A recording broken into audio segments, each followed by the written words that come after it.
Well, it seems like I always get stuck with the cold weather detail for the next bite, but that's all right because cold weather oftentimes means big walleye. I'm fishing on Lake Sakakawea in northern North Dakota, and we're on a reservoir. And so that means that the fish are going to be stacked up on the breaks. I'm fishing with a good friend of mine, Tom Backer, and I've got my dog Pucker along, and that's Pucker with a P, by the way. So we're going to be using jigs and rigs. We're going to be fishing breaks real slow, and we're going to show you how to get the next bite. Before heading to Fargo to pick up friend and tournament angler Tom Backer, Kavajecz pulls over in search of a cell signal to do an over-the-phone interview on the Fishing Fanatics radio show. Yeah. Hi, Carrie. Good. I'm ready. A professional fisherman's job is never done, even on the road. All right, Dave and Pete. We'll see you later. Bye now.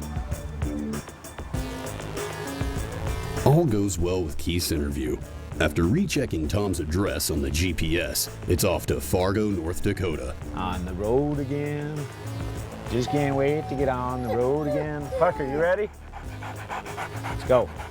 Keith and Tom check in with Clayton Bolden at the Scenic 23. Professional guides like Clayton provide an invaluable service. Because of their keen and constant observation of the area's weather patterns, forage and structure, and the fish's most recent behavior in regards to these conditions.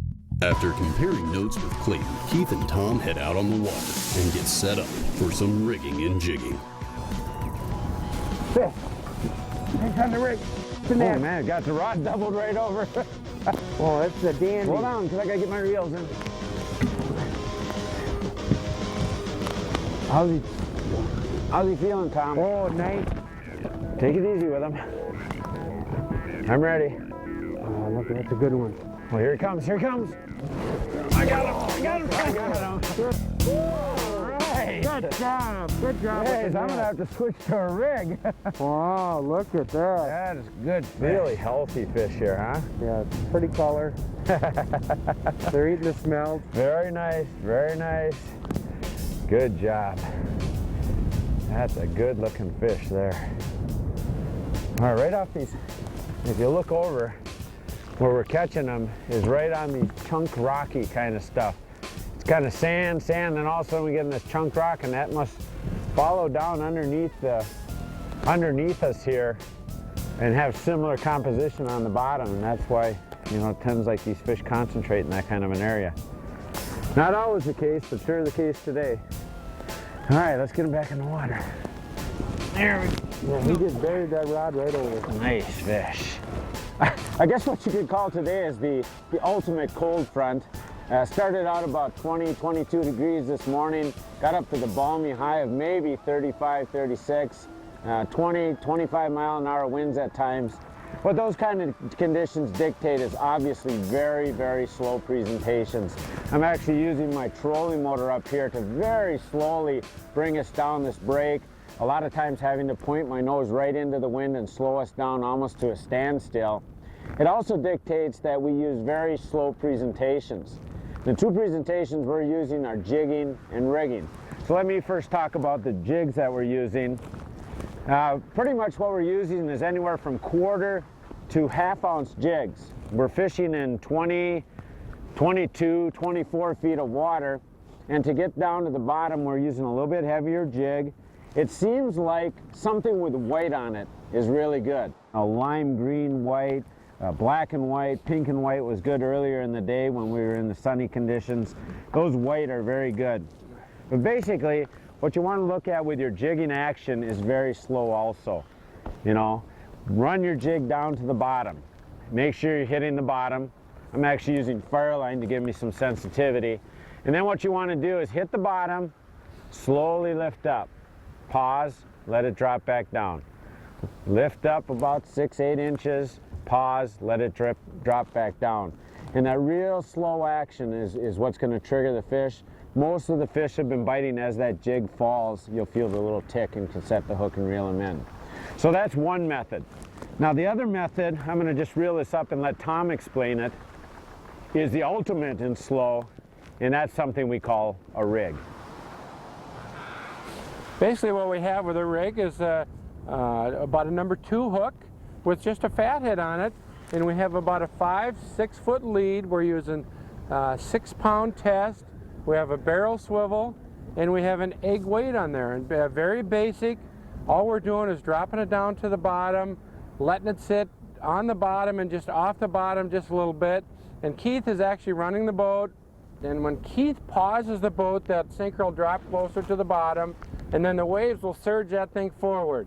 And what we're doing here is just fishing in the fall for big walleye on a reservoir and keeping it very simple and basic. Keith, one on the rig rod here. Oh, yeah. Oh, it's decent fish. I think I'm gonna need the net. All right, here I come. 20 inches? Yeah. There we go. There you go.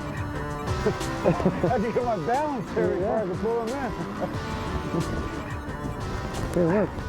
Little rig, huh? Cold, yeah, there's water getting cold. Oh, must have fell off. Must have fell off. Yeah, you're just dragging that along as we jig and getting a couple bonus fish. Yeah, a couple bonus fish. You know what, Keith? I think with this water cooling way down, maybe they just want to drag it along real slow. Too much skill involved, huh? Not too much skill, no. That's what we need on a day like today. Now I'll get them back in the water here. Get them back in here without getting my gloves wet.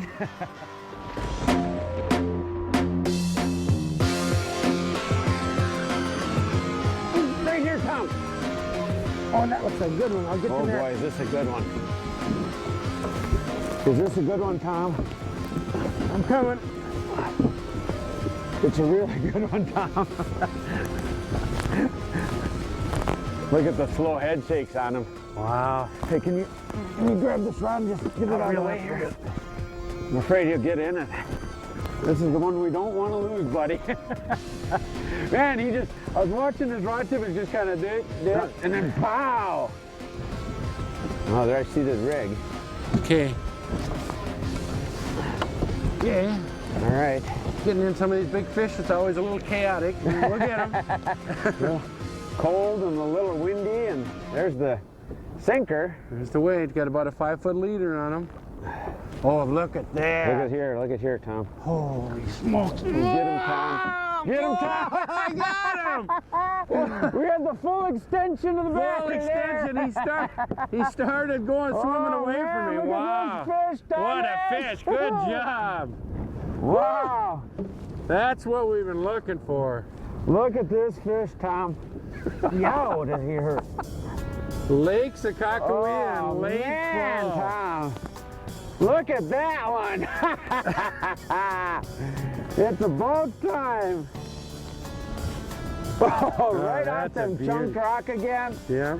That's where those fish have been laying all day. Beautiful. Look at, just barely got them hooked here. Wow. We got just a fat head, biggest fat heads we could find on a red hook. Just about as simple as you can get. But in real cold front conditions like this, nasty conditions, the big fish still got to eat. And sometimes just the simplest presentation, slowing way down with the trolling motor, or just kind of putting it in their face is what gets her done. I guess it's worth being out here in this nasty weather when you can pull in a big fish like that. Man, is that fun. What a beauty. Here we go. Back in the water, baby. Thank you for biting. That was good fish. Oh, no problem. The real there. deal. Straight talk to make you a better fisherman. Brought to you by thenextbite.com. Real fishing information from real fishing experts. One of the common questions we get at seminars and even on the website is, you know, why would you use a monofilament over, say, a no-stretch line like Fireline? This is a real good example of what we're fishing today.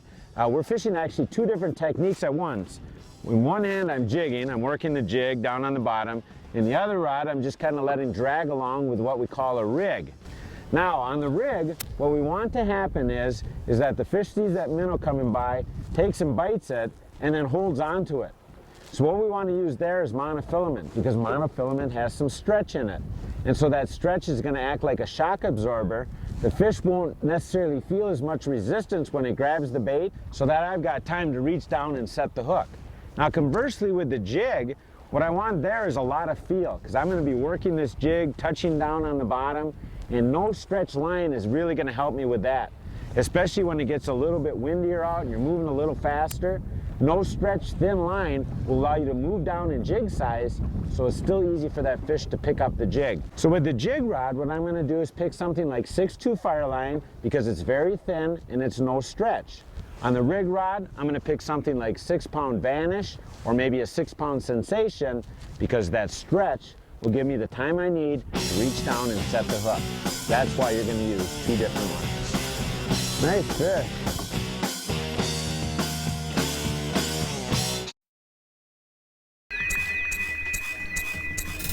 Well, I know for sure walking outside it's cold. We'll just take a quick look at the Weather Channel here, and they're saying the same thing. Although they are saying nice sunny day today with lower winds, so that'd be a nice little change from yesterday.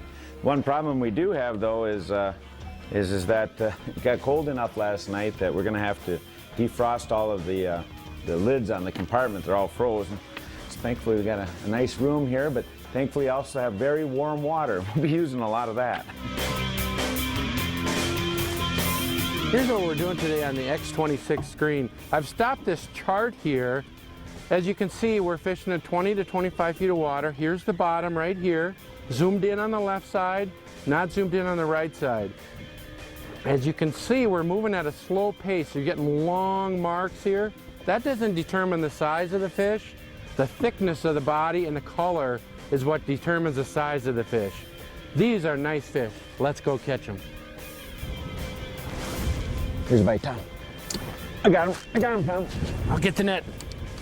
I got it. Good fish. Didn't feel so good at first because he's kind of like rattling, like his head was twitching fast, but he's decent now. There he goes back down. There he is. Not yet, Tom. Yep. Here we go. Okay, get him, Tom, get him. Yeah, all right. Look at that fat thing. A fat, chunky one there. Look at there. Huh?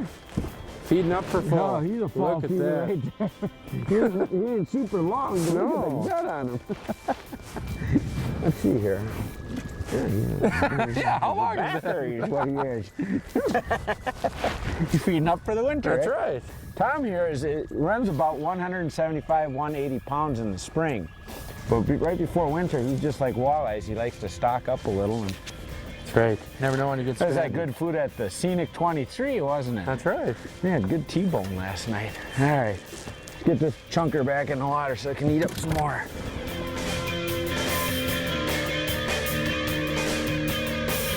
Tom, we've kind of got through the hot zone there. Let's take and reel up and circle around. We've got a good plot trail of the path we came down in the area where we caught those fish. So hopefully we'll go down and catch another one down there.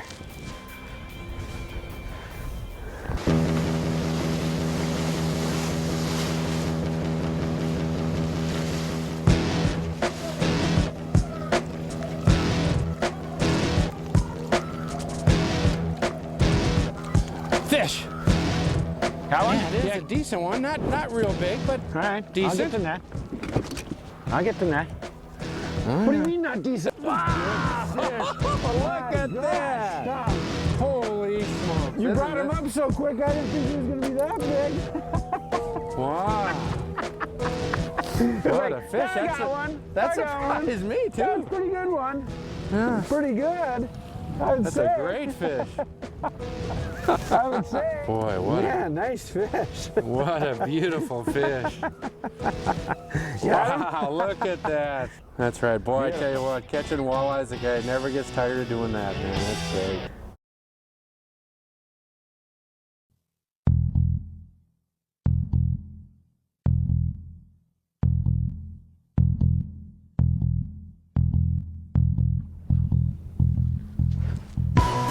There, I got one, Tom. Oh boy, that looks like a good fish. I think it is, Tom. Let me get in the back reel here. Get the net. This is a really good one, Tom. I'll get the rod out of the way. Boy, did he pound it. I was in like 23 feet of water, just setting my jig back down, and boom, he hit it. Oh, there he is, Tom. There he is. Oh, he's going back took down. off again. You get off? No, I didn't. What, do you think I lost him or something? Get him if you can. I got him! Whoa! Nice netting job, wow. Tom. What a Look beauty. at that one, Pucker, huh?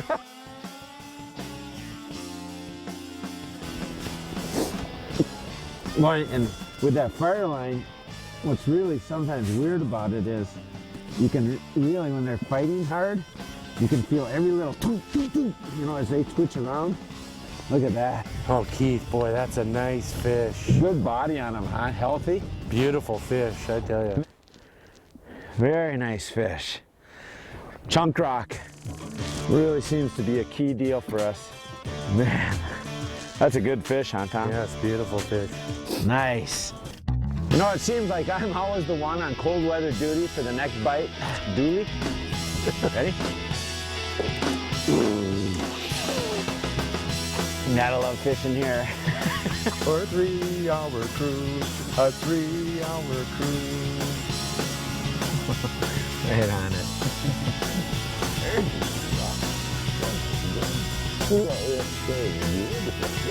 You're gonna go fishing this weekend? Huh? You gonna catch some walleye? Some North Dakota walleyes?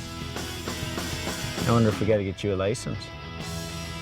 Huh? I guess only if you reel. The Next Bite would like to thank Clayton Holden and these local area businesses in the Newtown Chamber of Commerce for all of your hospitality and support.